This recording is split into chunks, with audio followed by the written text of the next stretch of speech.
வணக்கம் மக்களே, எல்லாரும் நல்லா இருக்கிறீங்களா? வீட்டில் வாழைக்காய் வறுவல் பண்ணேன். அது எப்படி இருக்குன்னு டேஸ்ட் பண்ணி சொல்கிறேன் உங்கள்கிட்ட. உண்மையாலுமே நல்லா இருக்குங்க.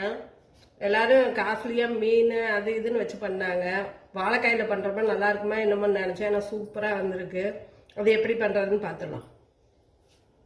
தேவையான அளவுக்கு வாழைக்காய் எடுத்து கட் பண்ணி வச்சுக்கோங்க. அடுப்பை பற்ற வைக்காமலே தேவையான அளவுக்கு எண்ணெய் ஊற்றிக்கோங்க. தேங்காய் எண்ணெய் ஊற்றினா இன்னும் நல்லாயிருக்கு. நான் நல்லெண்ணெய் தான் ஊற்றுறேன்.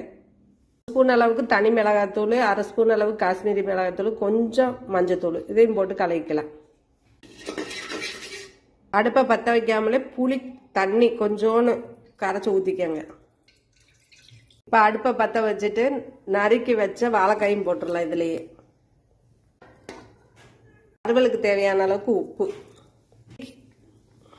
இடிச்சு வச்ச வெள்ளைப்பூடு, நறுக்கி வச்ச வெங்காயம் இதெல்லாம் போட்டுக்கலாம்.